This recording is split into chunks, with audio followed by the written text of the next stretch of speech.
Welcome to the My Performance Health podcast. My name is Michael Pritchard, owner and founder of My Performance Health Personal Training and MPH Nutrition Supplements.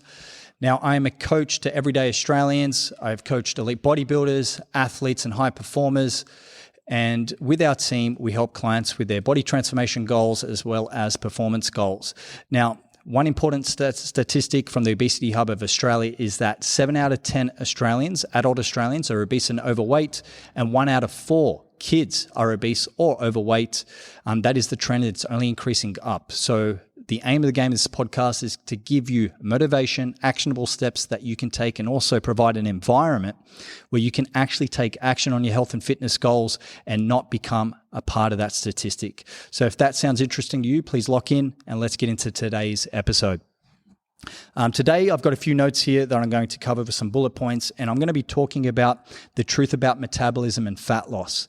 But what I'm going to change with the podcast as well is to give a few client shout-out wins, because I know a lot of our clients do watch this podcast or listen to this podcast, depending which platform you're listening to. And I just want to acknowledge the hard work of our community. So I've got 6 wins today. I asked the team each Friday in our team meeting to give some wins, and I'm going to share some of our client wins. Becca has lost 7% body fat, going from 21 to 14%. Now, to give an idea, she's in the fit or athletic category of body fat. We have healthy body fat ranges. Usually for ladies, we see 23 to 25%. Just understanding now that Becca's at 14%. She's into the fit and athletic range for sure. She's now leaner and stronger. So well done to you, Becca.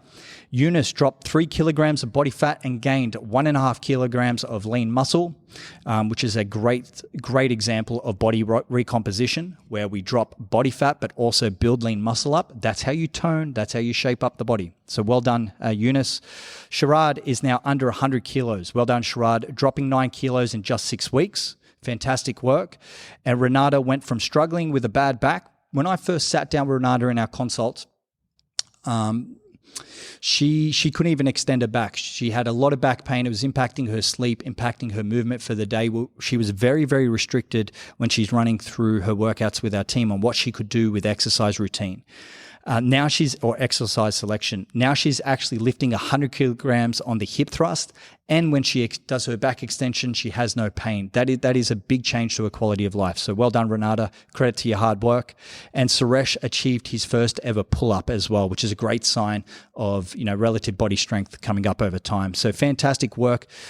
Special mentions to our community, but well done to everyone. This is only a small selection of our clients that are achieving results.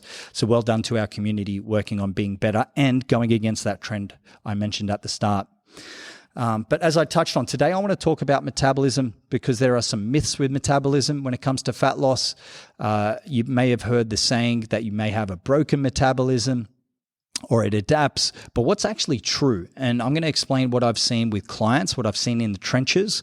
When it comes to metabolism, I'm going to give you some things or some areas that you need to pay attention to that can actually slow down your metabolism. And we've seen that with clients. And I'm also giving you some tips in this episode that you can action to speed up your metabolism. Okay, you can influence it.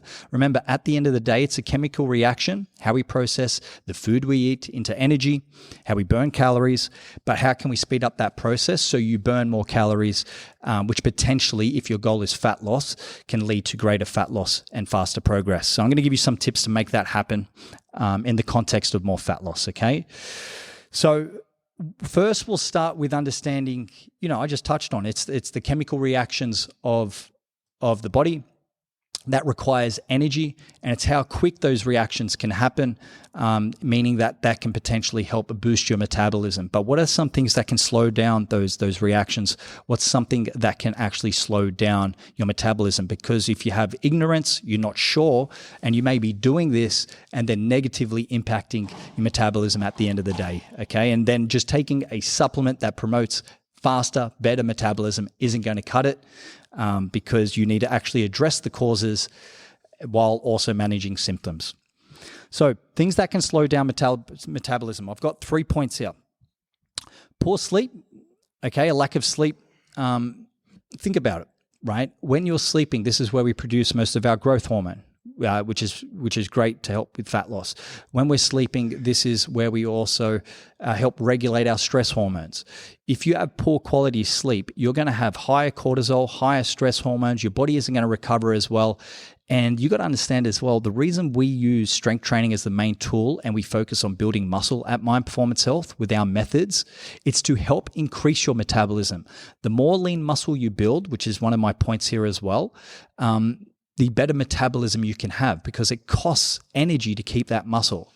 I think off the top of my head, correct me if I'm wrong, it's around 13 calories per maybe kilo of muscle. I got to brush up and remember, but my point is it's double the amount or near the double amount of fat that it takes to keep that muscle in terms of a calorie burn or reaction amount. So very important that, and sleep as well. If you've got not the best sleep, it's going to impact your muscle growth. So you're doing two things. You've got higher stress hormones, which isn't the best for your metabolism. You're going to have higher stress. You're not going to recover the best, but you're also not going to build as much muscle. And then in turn, you're not going to have a boosted metabolism, or you're not going to burn as much energy potentially for your processes as what you would with a better quality sleep. So poor sleep is something that you need to address. I'm going to cover some tactics in a second to help you with your sleep, but it's definitely something to be mindful of. The next part is low movement levels. Remember, metabolism, reactions, energy. If you're sitting all day and just living a sedentary lifestyle, you're not burning many calories. And unfortunately, it's just how the world is going. We're getting more lazier as a society, or there's more chance, or it's easier and better of an excuse to be lazier than ever. So if you're not moving, you're not going to be burning as many calories. Your body functions just going to be operating at a bare minimum in terms of the fuel it needs. So movement is one of the best things you can do to help your metabolism as well, all right, and actually start burning some calories. The next part is going to be a low protein diet. Protein, when you digest protein or any macronutrients, there's a cost of energy to actually even digest that macronutrient, to actually digest it. So low protein diet is going to do a couple of things. Number one, protein burns. So it costs a lot of energy to burn protein when you digest it.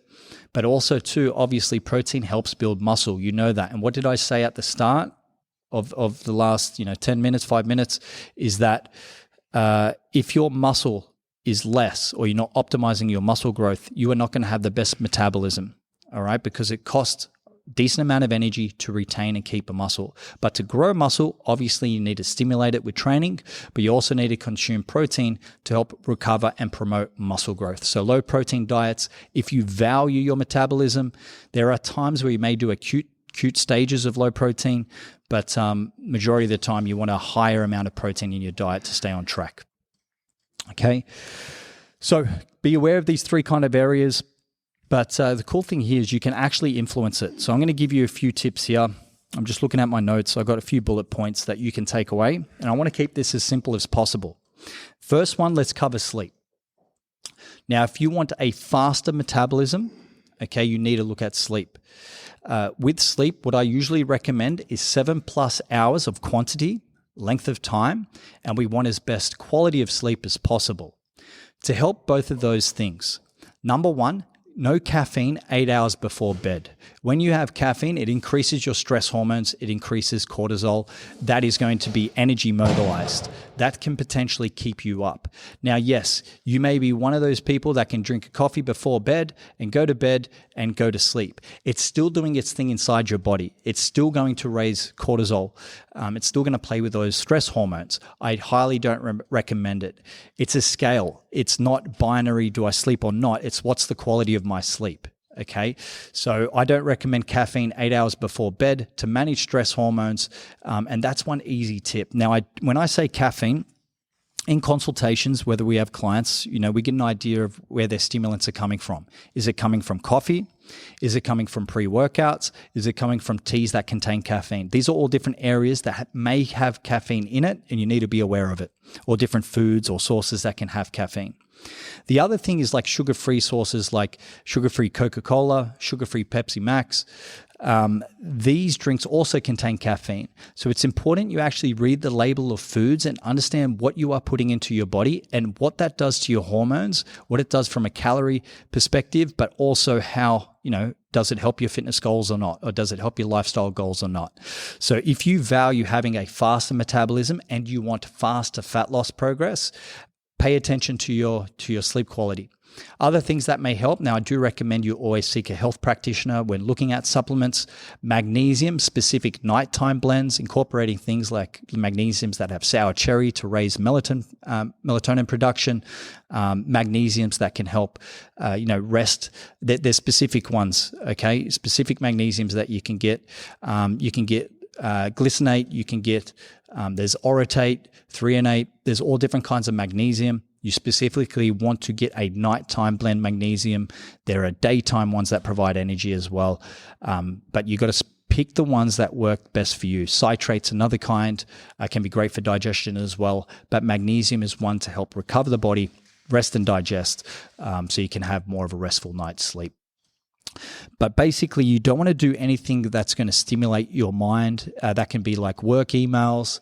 That can be watching, on your phone before you sleep. You want to shut off screen time about an hour before bed at minimum. Usually I recommend 2 hours, but an hour at minimum before going to sleep, so you can actually prep the body for that habit of going to sleep. And make sure your bed routine, your room, is geared for sleep. The body's very smart. It's very habitual. So what I usually recommend is an absolute dark room. Limit anything that is outside your control of noises from actually, waking you up throughout the night. But you want to make sure your environment is geared up to help you have the best sleep as possible in your bed. Okay, so when you go in there, habitually your body will know, yes, it's bedtime. It's not work time. You're not looking at emails or anything like that. That room is for sleeping. Very important to do. The other part too we're going to look at is prioritizing a protein-rich diet. Now, a lot of clients, when they first join here with our personal training service, they aren't aware of really how much protein they're getting in per day. And most of the time we see it is a lower protein diet, higher carbohydrate, especially with the sugars, and higher fat kind of diet as well. Now, once again, as I touched on before, protein is going to help promote muscle growth. More muscle you have, the better metabolism potential you have as well. So we want to make sure we're getting enough protein in per day. Now, as a range, we can go anywhere from 2 grams up to 3 grams per body weight of protein. But as a usual average kind of guide, I would go anywhere from 2 to 2.5 grams of protein per body weight. So if you're 100 kilos, that would be 200 grams to 250 grams of protein per day. Right, of making sure you hit your protein target to promote satiety, hormone production, to help promote muscle growth, everything that is going to help you with your metabolism. So make sure you prioritize protein per day, whether that's through vegetarian sources, okay, whether that's through protein sources. So obviously like your lean meat cuts. Our philosophy here at MPH is super simple. It's going to be foods that are fish gathered, plucked, and hunted. Fish gathered, plucked, and hunted. So you want to make sure most of your protein is coming from lean sources, not just protein bars or any rubbish like that, but you're actually getting it through meat. You can get it through lentils. You can get it through almonds. There are some great sources of protein out there, but you got to make sure you're actually quantifying it and hitting your targets. Some foods, like I said, will contain a more protein content amount than others.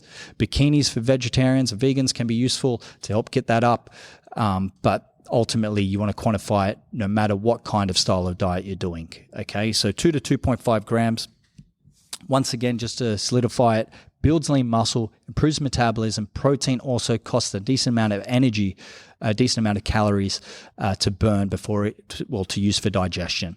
So protein is going to be a very important area that you need to focus on to improve your body composition and fat loss goals. Now, also, strength training, okay? As I touched on, strength training is going to be one of your main tools to help improve lean muscle. Simply, whether you're training at home or you go to a gym, we're going to be looking at how much load you're lifting, how much stress you're putting on your muscles to make sure they adapt and can grow. And you need efficient fuel there, being through your nutrition, to actually help facilitate the resources there to help promote growth. All right, but you need to grow muscle. Strength training, especially if you're doing our kind of methods, they're called like body composition methods, bodybuilding style as well. That's going to promote more muscle growth, so that it isn't just about going there and doing random kind of workouts. You need to have method to the madness that is going to promote as best muscle growth as possible to boost your metabolism the best it can. We have clients come to MPH that may only train 2 days per week. They build a decent amount of muscle on those 2 days. We specially create their program so they can maximize their result in minimum time. But that's going to promote their metabolism for the days that they're not training and maybe getting their steps in. So if you carefully structure your training, you can get very fast results, but you need to be doing the right stuff to help boost your metabolism, because that's going to make you a calorie burning machine. Okay. Just doing cardio, walking on the treadmill, things like that isn't going to cut it. I highly recommend you look at strength training and you focus on having a plan where you increase your reps and weight each week to make sure you give a reason for your body actually to grow muscle, which in turn costs more energy to do and to keep. Okay, so very important you incorporate strength training, whether it's at home or at a gym. And very simply, rep ranges. Look, as a very basic guide, anywhere from like 6 to 20 reps, you're going to the gym, you're doing, but pushing a close proximity to failure, meaning that you're close to not being able to do that weight for the full rep range, is going to be beneficial. And then each week you go into that gym and you try to increase every single time, okay? But they're kind of some top areas that we help influence metabolism, and some top areas you need to be conscious of. And you may be looking at yourself being like, oh, I can improve in my sleep, or I can improve my strength training efforts, or even my protein, but that will influence your progress. Now, one thing as well is myths. Sometimes I hear clients say, hey, I've got a broken metabolism, or they think that they've been crash dieting for so long, they still got a lot of body fat, and their metabolism is the cause for them not seeing progress. Now, remember what I just touched on. I haven't seen anyone with a broken metabolism. There's always something that client is doing that's holding them back, whether it's from a habit perspective with nutrition, whether it's from a stress or sleep perspective, whether it's their training. There's always something that's been slowing their metabolism down. It's never been broken. And then as soon as we solved that area, they started to see progress with their fat loss goals. Okay, so just be mindful of the stories you tell yourself, or excuses at the end of the day that you may make, and then always review what you are doing, what's working, what's not working, and try to improve all areas of what can actually influence your metabolism speed, and actually take action on it, okay, and get rid of those kind of excuses.